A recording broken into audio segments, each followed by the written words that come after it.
ED की problem है, erectile dysfunction और मॉर्निंग इरेक्शन आता है कभी कभी, पर बहुत मतलब टाइट नहीं आता है। कभी कभी क्या होता है, टाइट हो जाता है बहुत ज़्यादा? नहीं टाइट नहीं होता है, लूज आता है, कभी कभी आता है और लूज आता है। कब से हो रहा है ये प्रॉब्लम?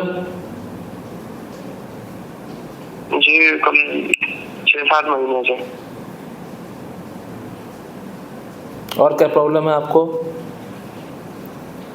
बस मेन प्रॉब्लम यही है। और कोई समस्या नहीं है? दांत निकलने की समस्या, नाइटफॉल की समस्या, शारीरिक वीकनेस, हाथ पैर में दर्द, हेयर फॉल, ऐसा कुछ भी समस्या आपको और नहीं है ना? जी ऐसी कोई समस्या नहीं।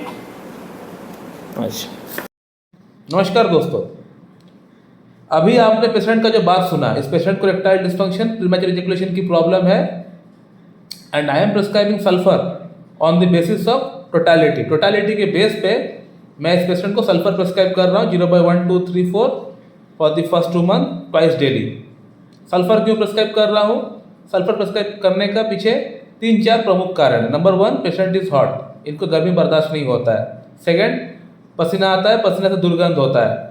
थर्ड, पेशेंट को स्वीट खाना पसंद है, मीठा खाना पसंद है, ठीक है, तो क्रेविंग फॉर स्वीट सल्फर में पाया जाता है। फोर्थ जो सिम्टम है वह suppression of skin disease. Allopathic treatment, allopathic ointment बहुत हुआ है इनका स्किन डिजीज के लिए, तो there is a great suppression of skin disease and we homeopath we do believe that suppression of any kind of any skin diseases are the origin point of many other diseases that we may not no.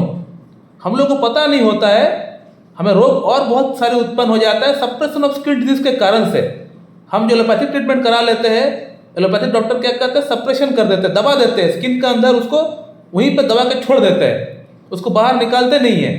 और वही skin disease दबने के कारण से हमारे अंदर अलग अलग और बहुत सारी प्रॉब्लम्स उत्पन्न हो सकता है जो हमें पता भी नहीं चलता। हम सोचते हैं कि ये प्रॉब्लम हमें हुआ है तो उसको होने का था, ये हुआ है, लेकिन वो स्किन डिजीज दबने के कारण से हुआ है, ये नॉर्मल इंसान को पता नहीं होता है। तो कभी भी आप एलोपैथिक ट्रीटमेंट स्किन डिजीज के लिए मत कराइएगा, चर्म रोग के लिए मत कराइएगा। आप कोई और पैथी आपको पसंद है उसको कराइए। मैं ये नहीं कह रहा हूँ कि आपको होम्योपैथी ही कराना है। आपको आयुर्वेदा पसंद है, आयुर्वेदिक कराइए, यूनानी पसंद है, नेचुरल पैथी पसंद है, जो पसंद है आप कराइए, लेकिन एलोपैथिक आपको नहीं कराना है। एलोपैथी में हमेशा सप्रेशन हो जाता है, दब जाता है, और वही चर्म रोग दबने के कारण से बाद में 5 साल बाद, 10 साल बाद आपका अंदर बड़ा रोग उत्पन्न कर सकता है जो आपको पता भी नहीं चलता है। तो कभी भी एलोपैथिक ट्रीटमेंट चर्म रोग के लिए एटलीस्ट नहीं कराना है। तो छोड़कर और एक सिम्टम में एलन स्किनोड से खोल के पेशेंट से जानने का प्रयास किया कि पेशेंट को क्या खड़ा रहने से, स्टैंडिंग पोजीशन पर रहने से कोई प्रॉब्लम होता है या पसंद नहीं है खड़ा रहना।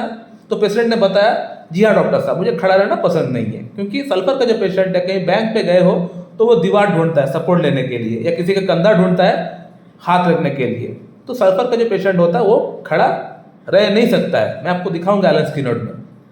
ये देखिए, मैं सल्फर खोल कर रखा हूँ एलन स्किनोड। यहाँ पे लिखा हुआ है, standing is the worst position for sulphur patient, they can not stand. वो खड़े नहीं रह सकते बहुत देर तक, वो इसके लिए एकदम वर्स्ट पोजीशन है standing. So my dear friend, आपने देखा कि कैसे मैं सल्फर प्रेस्क्रिप्शन किया हूँ इस पेशेंट के लिए, कौन कौन से सिम्टम्स का बेसिस पे सल्फर का प्रेस्क्रिप्शन किया हूँ। And I do believe that this patient will completely be cure with sulphur.